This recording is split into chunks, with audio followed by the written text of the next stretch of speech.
Welcome to the Ricci Flow Nutrition Podcast. My name is Cameron Borg. On this episode, I had the pleasure of speaking with Pelle Lindqvist. Pelle is a Swedish obstetrician and epidemiologist with particular interest in the role of sun exposure habits in health outcomes. He has become more well known particularly because of his publications in the last decade on how sun exposure impacts disease incidence and mortality. In 2014 and 2016, Pelle and his colleagues used data from the Melanoma in Southern Sweden Cohort of 30,000 women over 20 years. The published results demonstrated that those with the greatest sun-seeking habits had the lowest all-cause mortality when compared to those with the lowest sun-seeking habits. These results have since been replicated using data from the UK Biobank, making it crystal clear that our disconnection from sunlight is affecting health in a foundational manner. It was such an honor to get the chance to meet and speak with Pelle at his home. His work has been and will continue to be extremely influential in changing current sun exposure guidelines to be more nuanced and much less dogmatic. Before we start, please consider subscribing to my Substack where I share my deep dives into topics like this. It's the best way to support me and the podcast while also getting more in-depth thoughts about these podcast topics. With all this being said, I hope you enjoy the episode. Pelle, thank you so much for inviting me to your home to have a discussion with you about your work. This is a real privilege and honor to get to speak with you. Yeah, I'm glad you asked. So, your work has become quite popular in the groups that I'm surrounded with, mainly because of the two papers that you published from the Melanoma in Southern Sweden cohort data. Yeah. And I believe that was originally set up to look at the increasing incidence of melanoma that was happening in Sweden at the time to see what might be contributing. And I think it was more or less set up because it was anticipated that more sun exposure would lead to more melanoma. Is that sort of the way? Yeah, that's correct. And the other people in the research group are actually doing research on those with the greatest amount of sun exposure in order to identify those with the highest risk. I'm looking at them at the other side. I'm looking at those with the lowest sun exposure to identify other health, the positive health effects of sun exposure. So this isn't your original background, though, looking into the effects of sunlight on health outcomes. Yeah, but no, it isn't. I was actually doing genetic research in association with pregnancy. I'm an obstetrician, and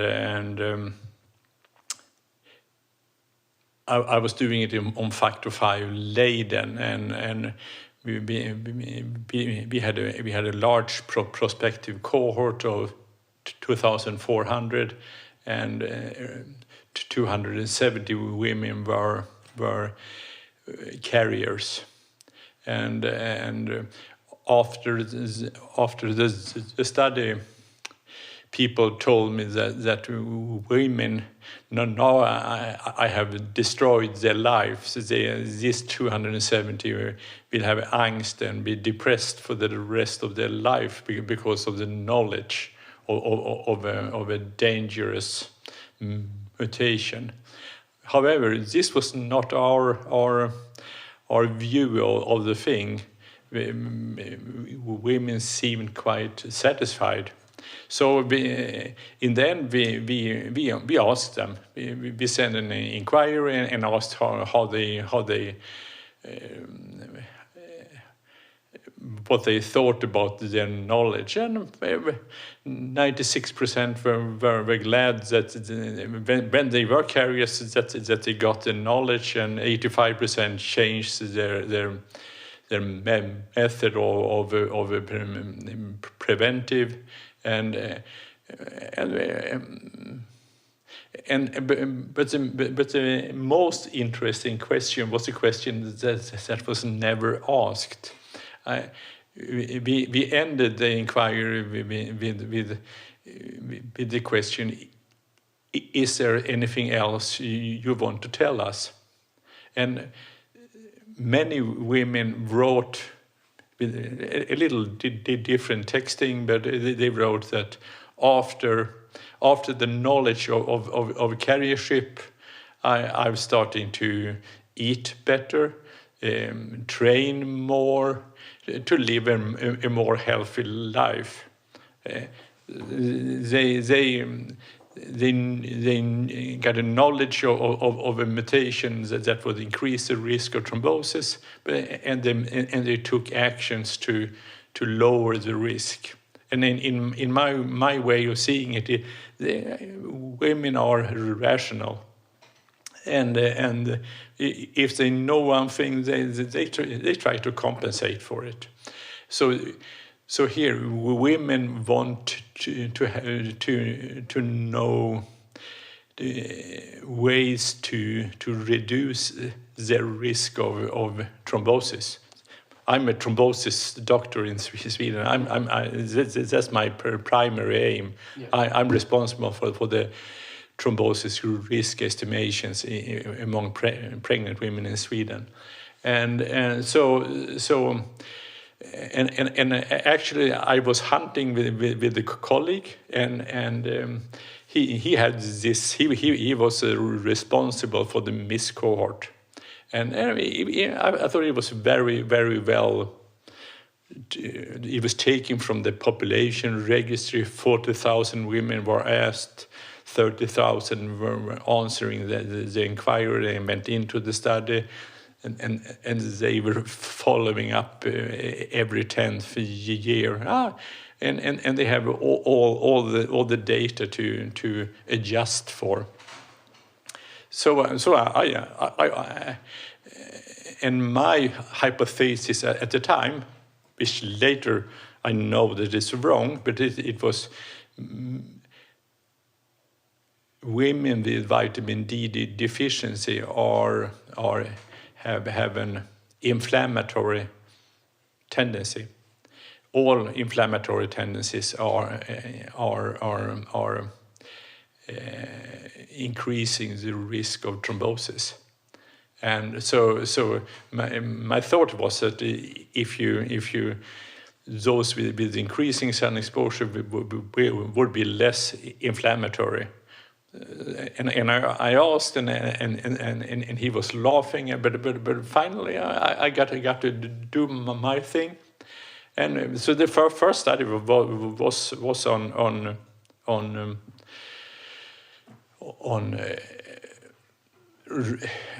risk of thrombosis depending on how you sun expose, and let me see for all different.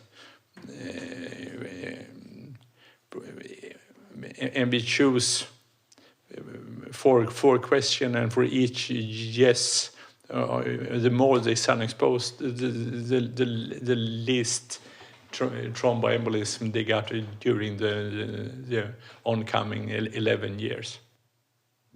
So that's sort of a bit of serendipity how you became involved with this cohort. Yeah. Is it easy to get access to the data from these large cohorts and do a study like this? I'm a personal friend, so that makes it easy. It makes it easier, but it is possible even if you weren't. I don't know. I don't know. Okay.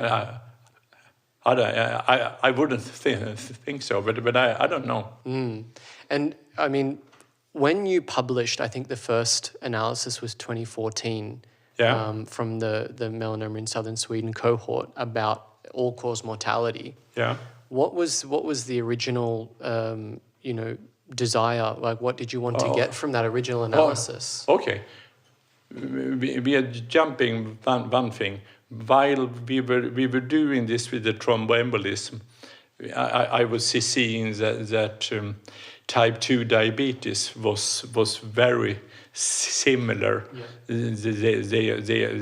They are inflammatory. They have problems with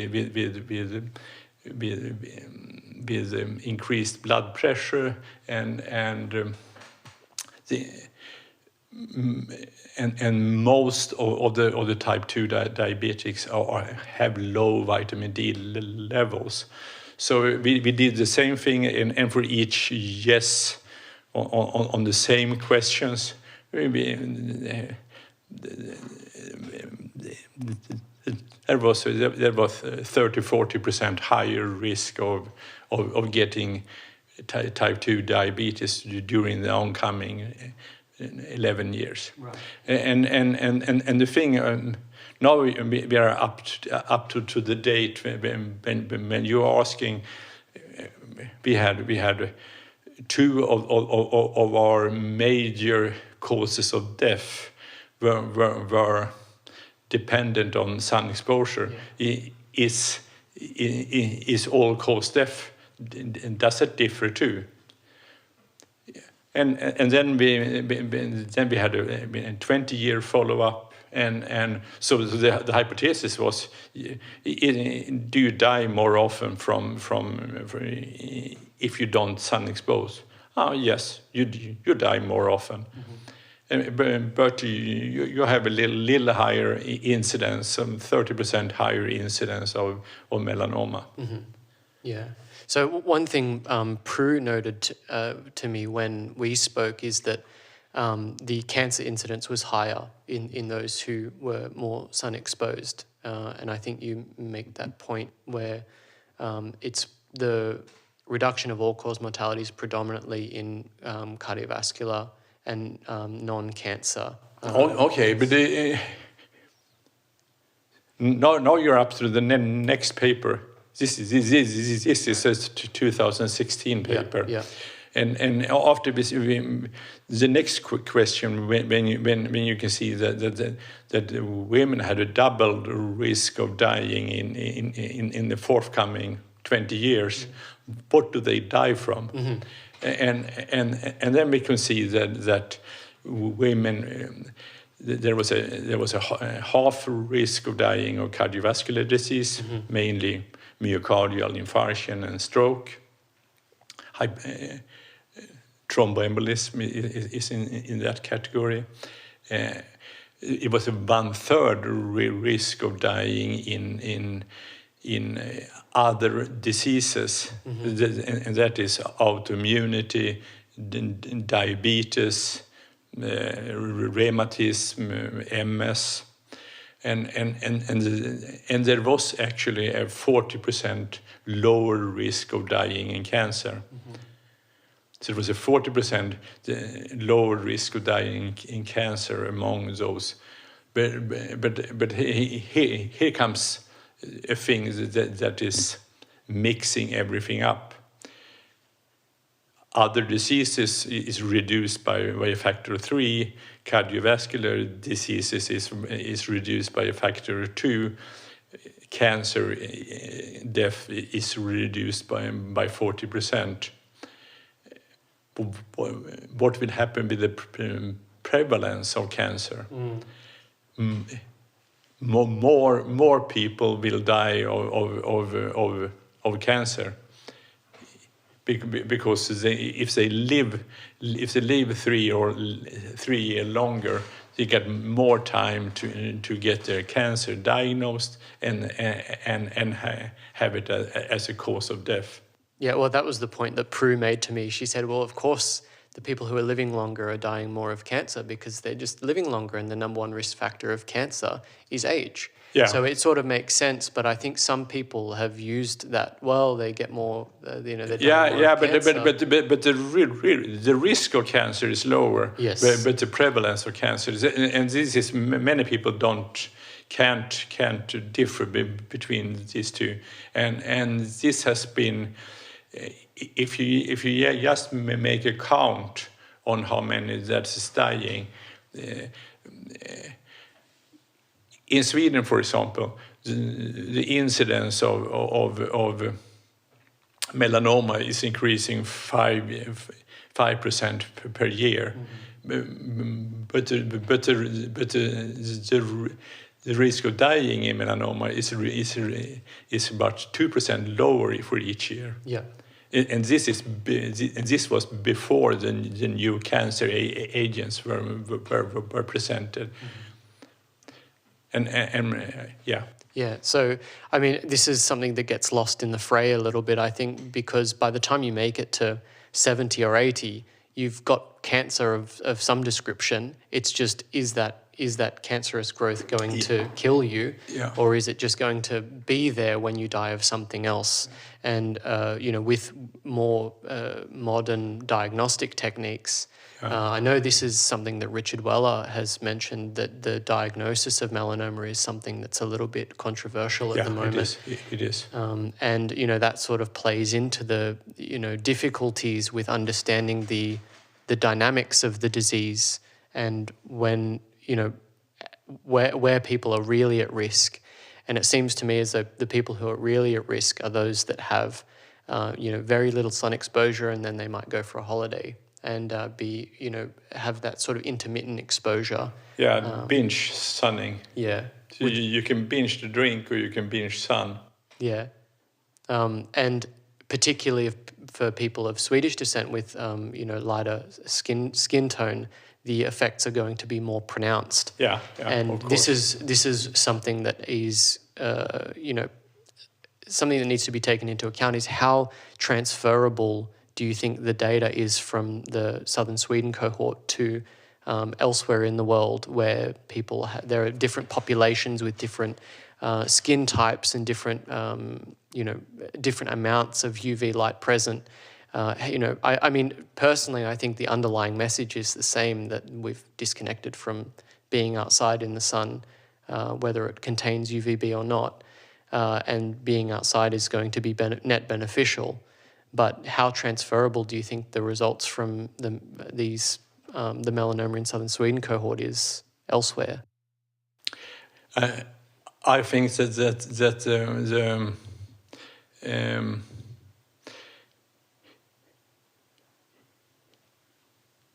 I think that it's a very the results can be generalized to Northern Europe. I think that's the same already down at the Mediterranean. It might differ. People are here in Sweden. We hardly have any sun at all. So do you know how many days of strong sun Sweden have with the UV index? I know UVB is available for 186 days of the year. Yeah, but how many days a year do you think that we have UV index higher than 6? I think 6 and higher. Is it under 10 days a year? Yeah. And you know how many it is in northern Australia? Yeah, every day of the year. Yeah. It, even if it's raining the whole day, you have a UV index. Yeah. So you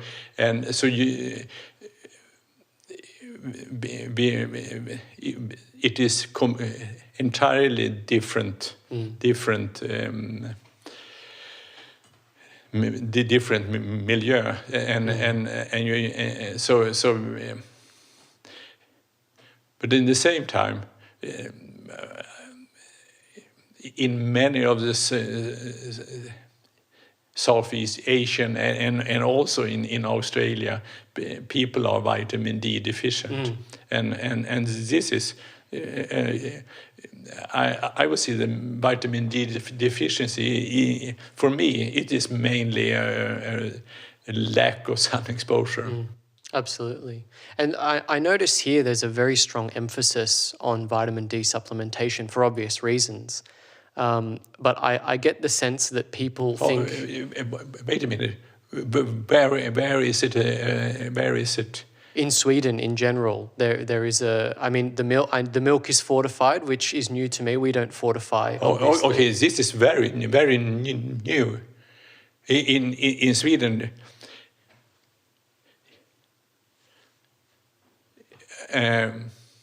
Sweden has had a little supplement fortification in the milk before, but since 2018, we copied.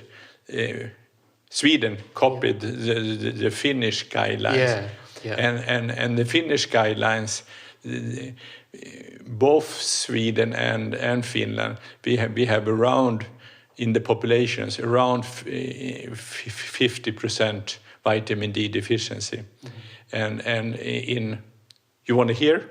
Yeah, please. In 2003, Finland thought that and this is, if you define vitamin D deficiency as less than 50 nanomole per liter, that's a usual definition. And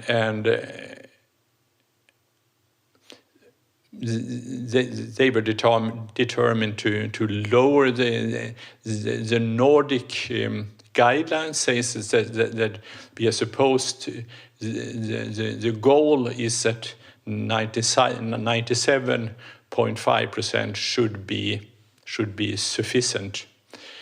But in 2003, they started a fortification with everything that you could drink to the meal, and everything that you can put on your bread. And in 2009, they assessed the result, and it was too little. And then in Finland, they doubled the dose in 2010, and they recommended all inhabitants in Finland to take 1,000 units extra vitamin D per day. And in Sweden, we copied the Finnish fortification, but without the extra vitamin D supplementation. And the thing is, in Sweden, in most countries, we have had 50 nanomole per liter as a level of sufficiency.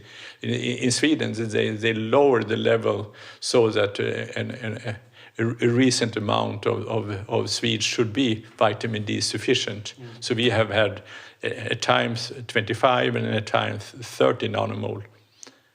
So Swedes needs less vitamin D. Well, I know the Endocrine Society puts that cutoff for deficiency at 75. Yeah, no, I know, but in our study, we had, when we are measuring, we are hardly ever see any Swedish pregnant women that having 75 or more. Yeah, right. So by that definition, all our women are deficient. Are there studies that have looked at the native Sami people to track their vitamin D levels, to, just as a comparison to see, what it would have been like? I suspect the maybe increased consumption of things like fatty fish and organ meats may have contributed significantly. I haven't seen it. It would be interesting to know what the native, what the natural level should be. Yeah. But I guess something that's come to me is that I think a lot of people think taking a vitamin D supplement sort of allows them to never go outside in the sun. But when you're telling among our pregnant women or FAS or the pharmaceutical specialties, they recommend against using any supplements, including vitamin D. They advised our pregnant women against the use. So they actively. I don't know. But in FAS you can read that they don't. That's very interesting. I would have thought it would have been the opposite. That need more. But we have just assessed the risk of intrauterine death, stillbirth, and in Finland, for each step. They are increasing the fortification. They were 4.1 per thousand before 2003, and then it was 3.4 per thousand. And then after 2010, it is 2.8 per thousand, lowest in the world. It's huge, isn't it? For a relatively small intervention. Very small. And in Sweden, the level was around 4 until 2018, and it decreased to 3.2. And a major thing here in Sweden is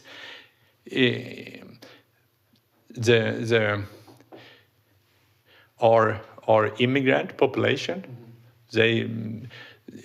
The fortification is still heavily dependent on milk product, and what you put on your bread.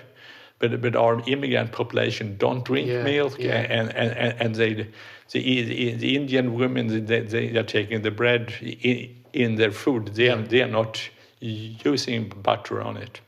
So and now we can see that the last couple of years, the differences in risk of stillbirth is increasing between Swedish born. So the Southeast Asians have doubled risk, and the African women have 5 times the risk now. So it is increasing. Well, this is something that William B. Grant has spoken about as well in America, that the people who have the darkest skin, there's a notable health disparity there. And he's done, I think, ecological studies, suggesting that at least a good portion of that disparity can be explained by the extra requirement they have for high energy, sunlight, to basically run their vitamin D synthesis and all of the other things that high energy photons are doing. But one thing that stands out about Scandinavia is it's sort of the type 1 diabetes capital of the world. And I know Michael Hollick has presented data. There was a scare, I think it was in the 90s, that vitamin D fortification could have been dangerous. People worried about, there were titration issues with some of the milk, and some people got sick, and it got really overblown, and Finland started to cut down on the amount of fortification. They did. And when they did that, it was a complete stepwise increase in type 1 diabetes incidence. Every time they lowered the fortification, type 1 diabetes went up, the exact opposite. And clearly there's a relationship. I know you, in one of the book chapters you contributed to, you note that I think there's something like an 80% decreased risk of type 1 diabetes for people who supplemented adequately.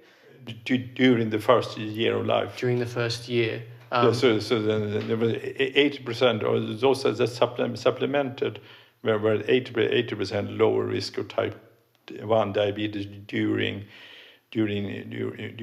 early and late adolescence. And this is a disease that's lifelong and requires quite a bit of and I think the government subsidizes the monitors, the patches here, to the continuous glucose monitors. So I mean this is quite a if you can lower it with something as simple as going outside into the sun during the summer, it seems like a pretty an intervention that policymakers should be quite interested in. Yet, here we are, you saying that the recommendations for expecting mothers is to reduce the amount of vitamin D supplementation. I think that do you know what vitamin D is made of from? I know it's made from cholesterol in the membrane. So when you are sun exposing, you are lowering your LDL cholesterol, and you're actually improving your HDL cholesterol. So one thing that we have been thinking about is, everybody knows that high cholesterol is a marker for high cardiovascular disease. It might be a marker of low sun exposure. Absolutely. I couldn't agree more. I really think that the data is very clear on sun exposure and cardiovascular disease risk. I know Richard Weller's group did the UK Biobank study, essentially replicating what you had shown years before with even more people. And they had 360,000. Yeah. So but they have only solarium use. Right. Which I to be perfectly honest, I think is going to provide less benefits than sunlight anyway. Because, when you're using a solarium, you're only getting 312 nanometer light, for a specific purpose, where sunlight has, the broad spectrum that's going to present even more beneficial effects. So it's... but we see even in our study, women that are using solarium they have a higher risk of melanoma, but they live longer. Yeah. So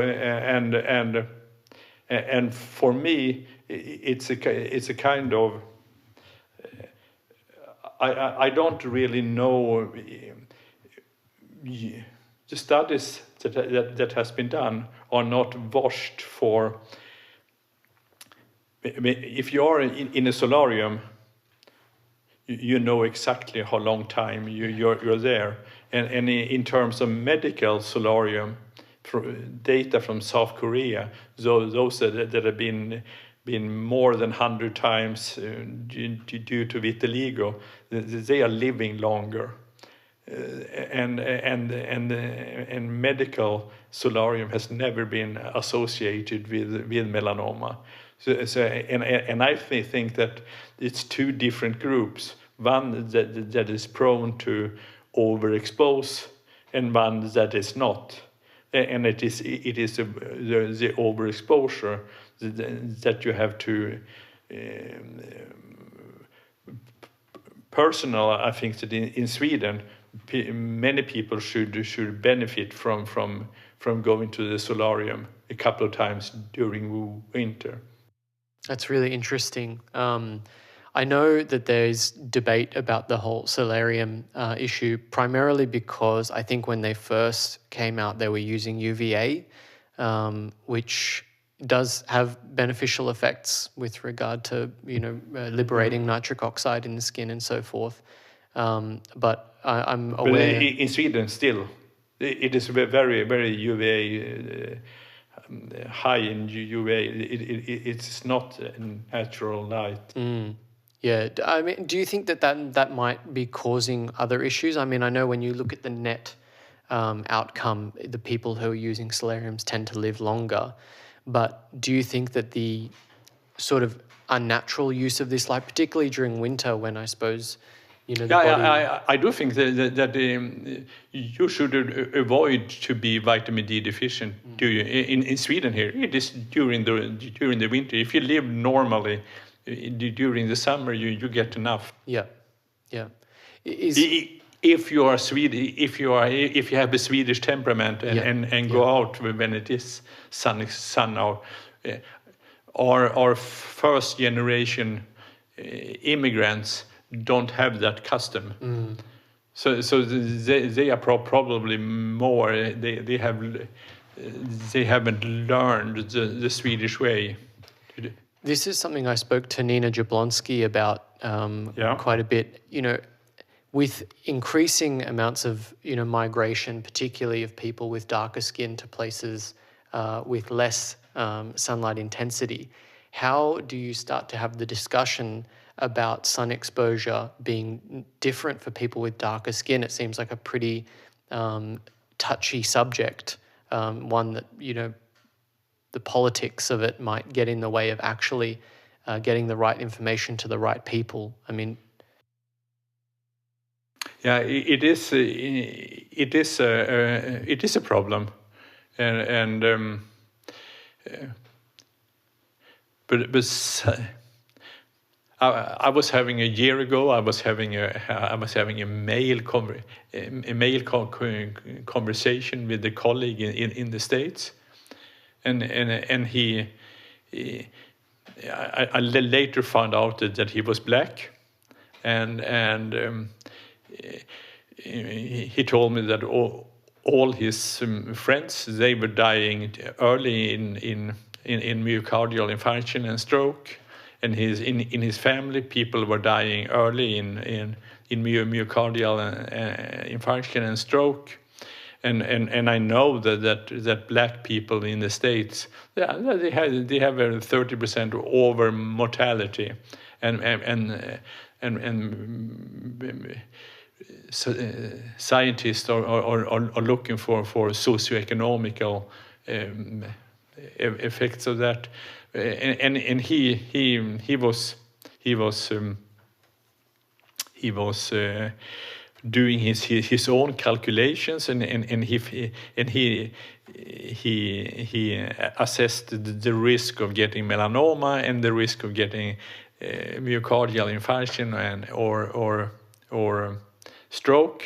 And in his calculation, he had 5,000 higher risk of getting a myocardial infarction and stroke. And so he started to go to use Solarium 3 times a week.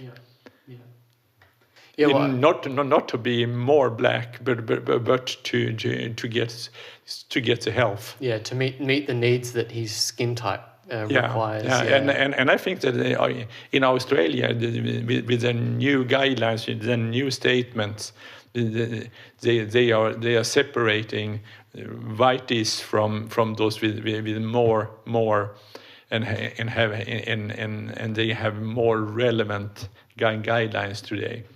In Sweden, we are not there yet. It's astonishing that it's taken this long to recognize that clearly we need different recommendations for people of different skin tones. I mean, that seems quite obvious to me, and I'm not an expert. It is.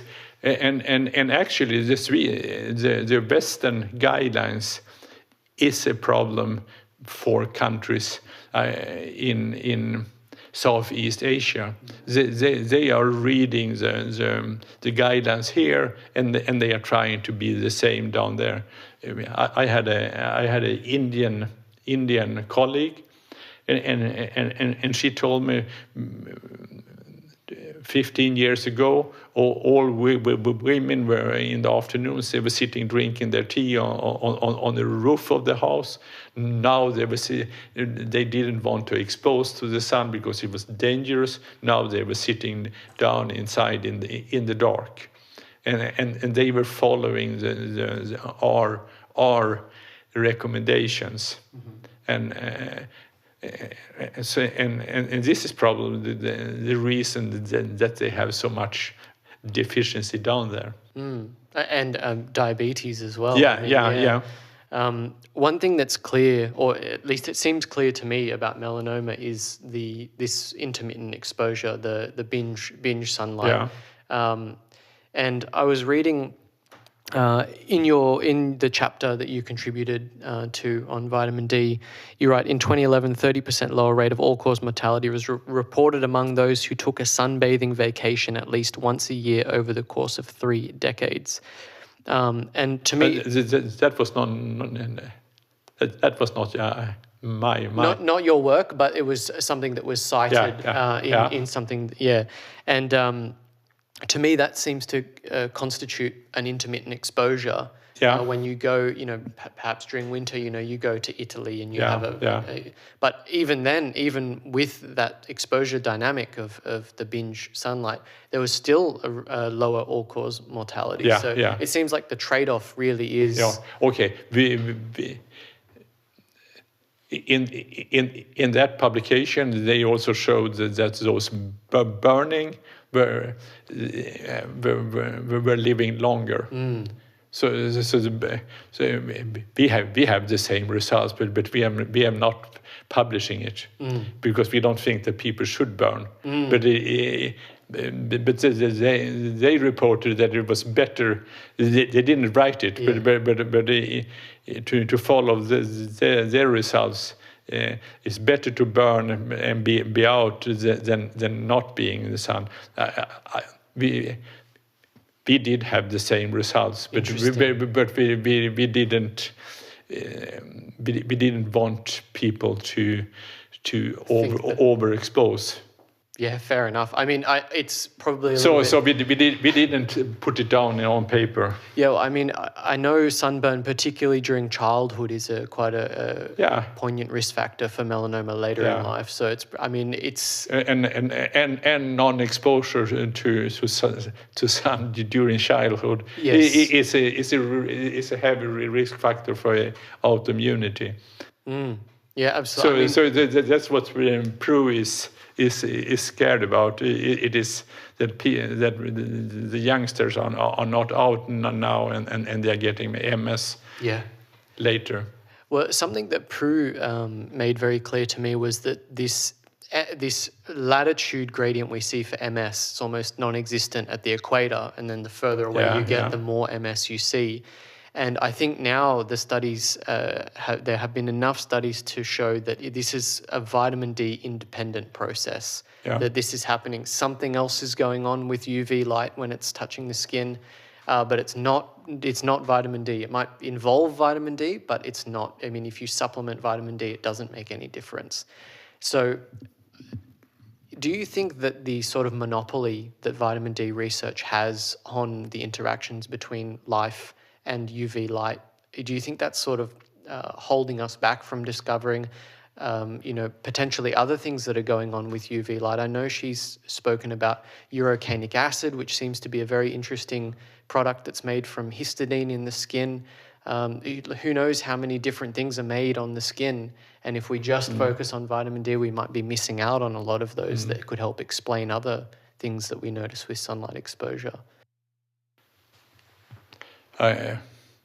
It is an interesting question you have. The main problem here is that only risk factors for UV exposure are founded. So a lot more than 95% of all research are done on risk of the bad conditions due to sun exposure. Of course, this is very interesting to go through.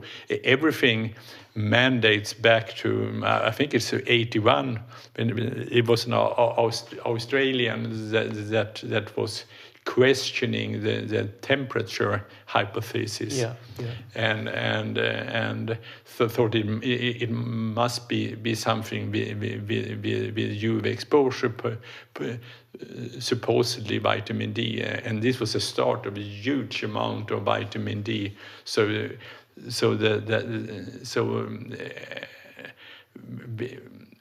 Actually, on this 30-40 years, we have not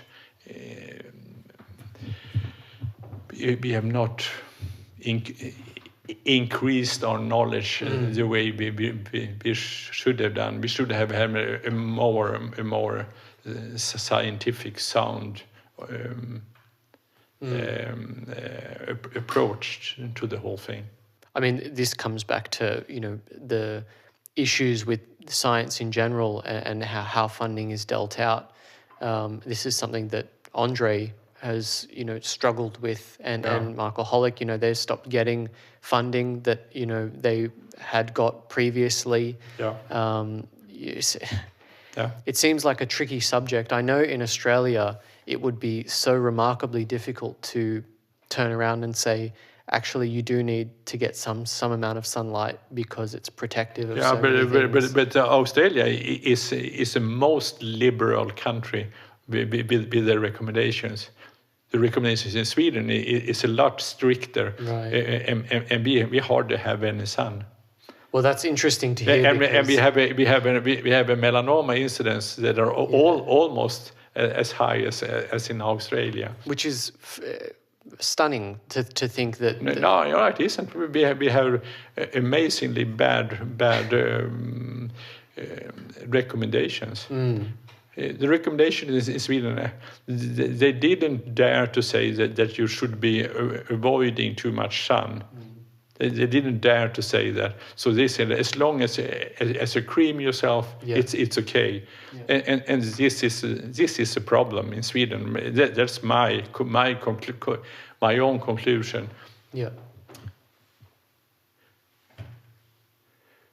Those that cream themselves are a doubled risk of melanoma in Sweden. Really? Yeah. And the absolutely highest risk are those that cream themselves to be out for long in the sun. Yes, exactly. They have 10 times higher risk of melanoma. Yeah. My explanation is that you are focusing on burning. Yeah. The cream is made not to let the skin burn, but it don't lower the risk of melanoma. Yeah, yeah. So you don't burn, but you get overexposure. Yeah. And actually, I've been trying here in Sweden to switch to avoid overexposure instead of avoid burning. In Australia, I can see in the new statements they are taking in that part. They are more and more focusing on avoiding overexposure because it seems that they understand that you need sun exposure, but you should not. You should do it in the right way. Yeah, I mean, the reddening of the skin, the erythema, is the message from nature saying time to go in the shade. And when you lose that, it's not only, my understanding is that it's not only the UV light.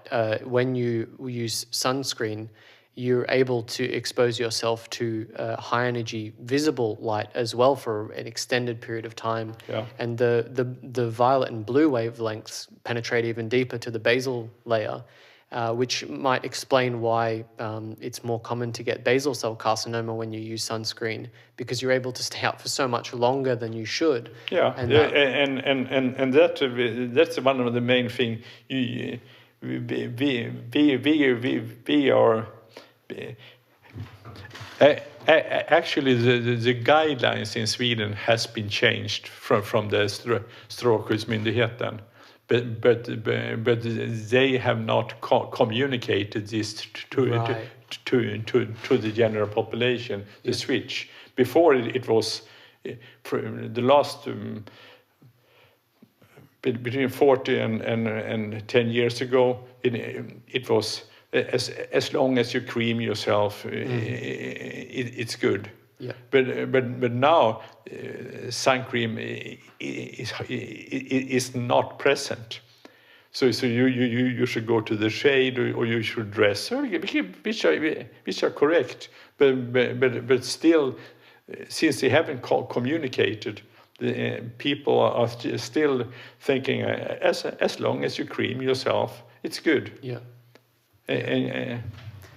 So I mean, I don't know if you have looked into this very much, but there's a lot more in the total solar spectrum than UV, and something we miss out on when we come indoors is all the long wavelengths. The red and near red. Yeah, the near infrared and infrared portions. I mean, there's increasing amount of evidence suggesting that these wavelengths play very important roles in mitochondrial bioenergetics. And I know Glenn Jeffrey's group has shown that you can use red light therapy to significantly lower blood glucose spikes. What do you think the implications of this are? The fact that we mostly live indoors. I think Americans spend over 90% of their time indoors. We're completely detached from the long wavelength light that we'd be getting living a natural life. How much do you think this part of the story is playing in the all-cause mortality story? Yeah, honestly, this is outside of my area of expertise, but I do think it's interesting. But I don't have sufficient knowledge to. Mm-hmm. Interesting. Yeah, I mean, you guys use a lot more incandescent lights here than we have in Australia. What do you mean? What do you mean? So the tungsten filament. I mean, that's not a filament, but the old style Edison bulbs that produce lots of heat. Yeah. So when we used to use those, we were getting lots of infrared light from those, but we've switched to LED. Yeah. And those have none whatsoever. It looks exactly the same to our eye, but it's completely robbing us of the long wavelengths. And it's interesting to think how much of an impact that might be having, just sort of detaching, because people who it's my understanding that people who spend most of their time indoors, these are the people who are at most risk of melanoma. Yeah, it is. And if that is the case, perhaps getting narrowband emission of visible light without the long wavelengths is a potential contributor to cancers of the skin. Maybe not melanoma, maybe melanoma, I'm not sure. You have, I mean, it's clear you've heard of the interaction between red light and the cells. Yeah, I've heard it. I don't know the area sufficiently. Mm-hmm. I haven't been reading it into the way I should too. It's probably not something that's going to get you a lot of grant money either. No. So, what are you working on now? We are just.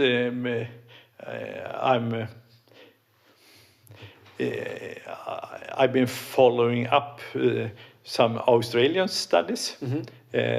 This is Shelley Gorman's group. They have shown that they have done some excellent mice studies on glucose metabolism. Yeah. And where they have shown that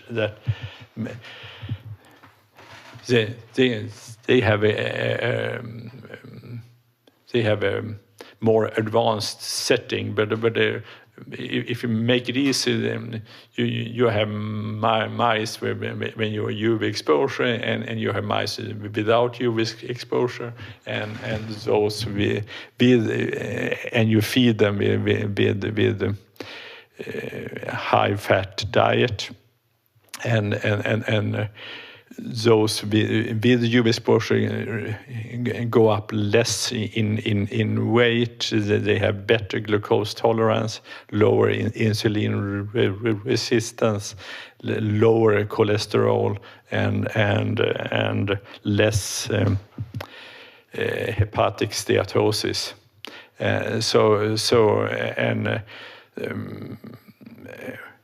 And this, if you block nitric oxide, the effects don't happen, and you cannot get these effects by vitamin D. So this indicates that the effect of UV exposure is from nitric oxide on type 2 diabetes. Yeah. And they made studies on overweight mice, and they get the same result: improved glucose tolerance, less insulin resistance, less liver steatosis, and those that were exposed to UV exposure, they dropped in weight. So that was. So here we have animal studies. We have the source, the mechanism, and I'm as an epidemiologist. Is there a biological gradient? And so we have just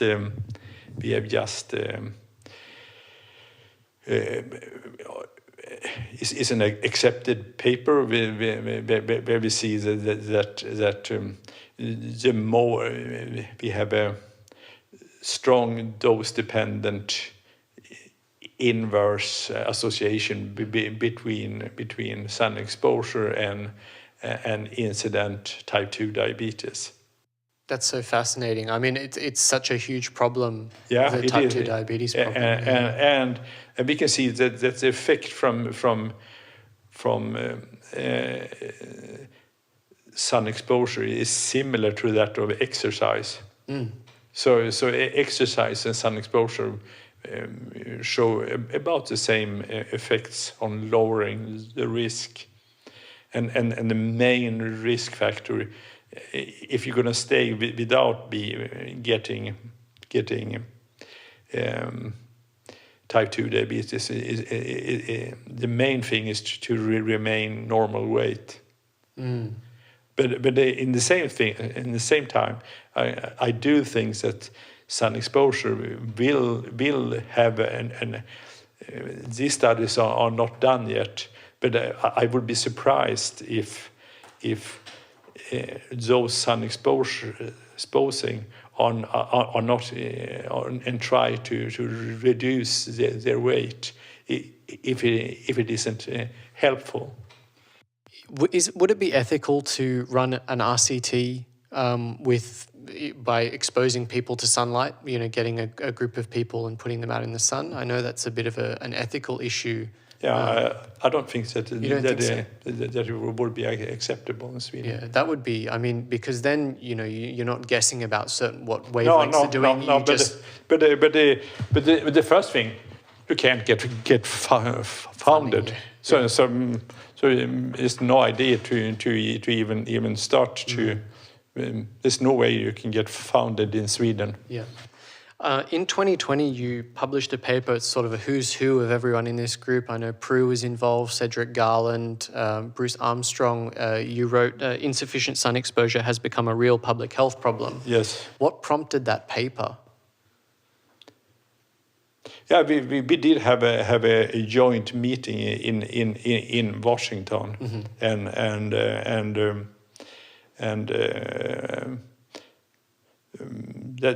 that was the first of two meetings. We have another meeting now in the spring here, also in Washington. All right. And you obviously felt that this was important enough to put your heads together and write a paper that would hopefully reach... Yeah, it is interesting that there's a lot of people, both... in the first meeting, there were a lot of people both for and against sun exposure. I thought it was quite interesting. But I think the second meeting here was better. Okay. Yeah. Will you publish another paper with that group of people? Yeah. I was just thinking here what happened with them.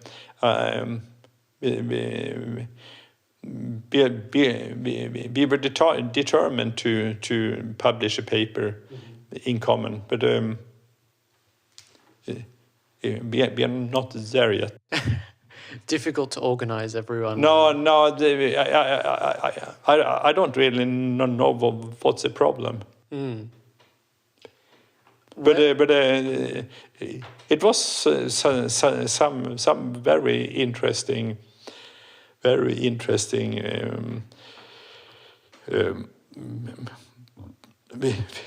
We had some.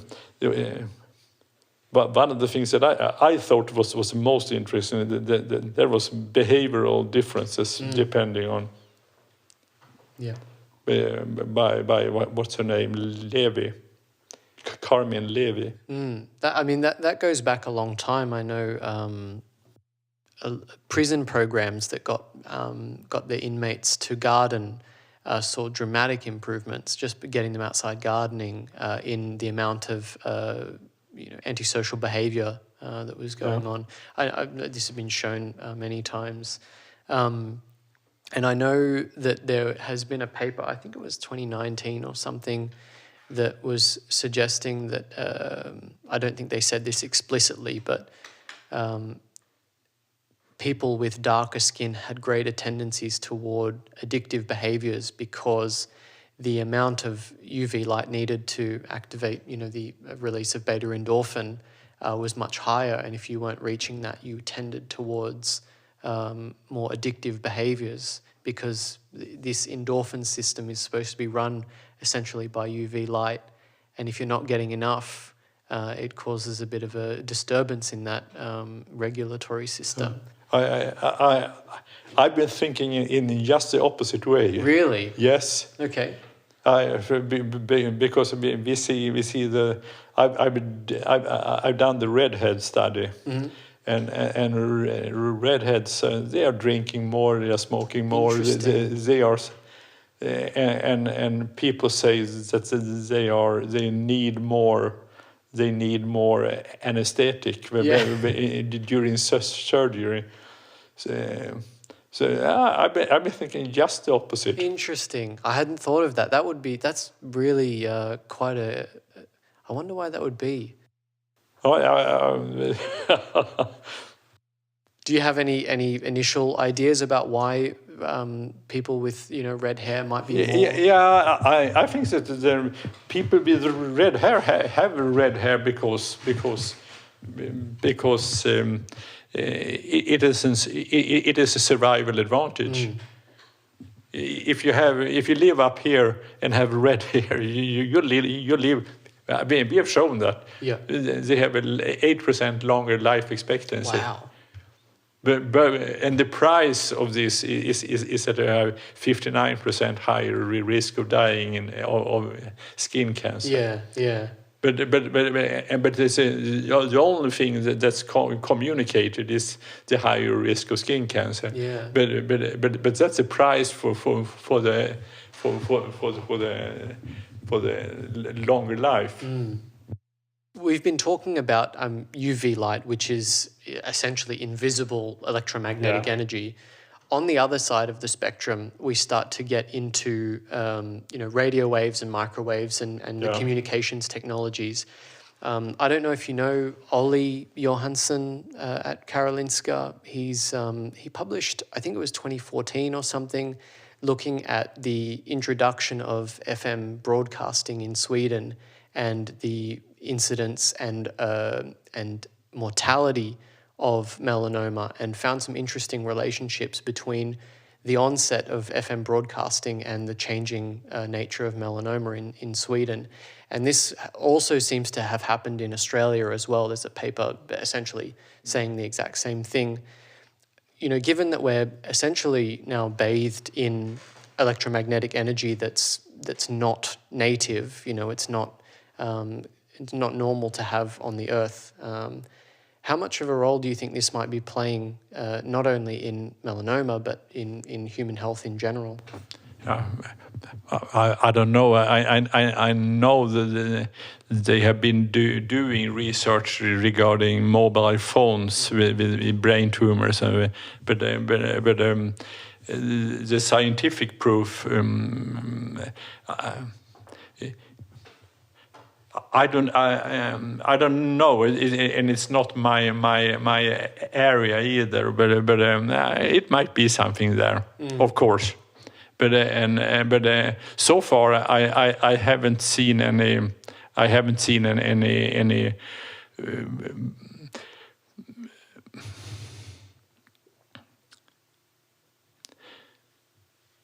The problem with my research and the problem with this kind of research, with the diabetes here, with the Sally Gorman's group doing the animal experiments. So in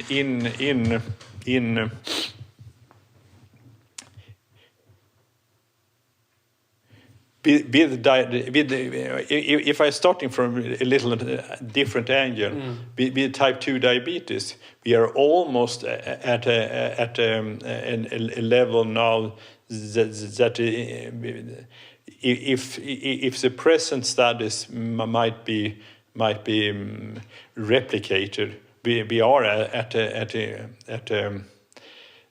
causal relationship. And the problem with my I'm publishing observational data and strong observational data, and with the dose response. So it's a large, well done cohort, but we still need, in order to getting closer to causal relationship, we need both mechanism and we need animal studies. And this is the same thing with this radio waves. You have to have. I'm hoping that the preclinical groups would grab my research and do the so it's a kind of jumping back and forth between epidemiological, mechanistic, and animal research to get ahead towards a causal relationship. What do you hope for your work and your contributions? What do you hope to be sort of remembered for, and what do you hope to contribute in general? I would be very. I do think that avoidance of sun exposure is our fourth major lifestyle factor affecting our health negatively, together with smoking, inactivity, and overweight. So it seems to be in the same size, and I'm quite sure that in time it will be shown. But I know that it isn't possible to get funding for me or for the other groups. You can't get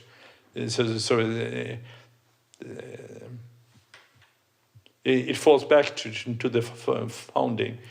By not giving funding, we are not getting closer to better health. How do you think we'll overcome this funding issue, or is it just going to inevitably be a very, very slow journey towards understanding what I think you already know? I think that I think that you mentioned the big UK Biobank study. I think that's a major contributor, and I think that they have replicated ours. And what we need here is the day when Shelley Gorman's studies are replicated. They have to be replicated by another group in order to get accepted. And I hope that this could be done in hearing at KNKI. I sincerely hope that we can continue moving in this direction, and I think you've been quite a major player in bringing this information to light and getting people to understand how important being outside and getting sunlight on your body is. So, like I said before, you're in our small group back in Australia, you're a bit of a legend. So it's such an honour to get to speak with you and pick your brains, and I've learned a lot. So thank you for giving me some of your time. Thank you. Thank you so much for listening, everyone. I really hope you enjoyed our conversation as much as I did. I've left some links to Pelle's publications in the show notes if you'd like to check out, particularly those two papers from 2014 and 2016 using the melanoma in Southern Sweden cohort data. Please feel free to subscribe to the podcast, as it really helps me grow the channel and get more incredible guests to speak with. I also have a Substack that I use to go even deeper into these podcast topics and offer my thoughts and ideas. This is the best way to learn even more while supporting the podcast at the same time. I've left links below where you can follow me on social media, where I share lots of health-related information. Thanks again for listening, everyone. Take care.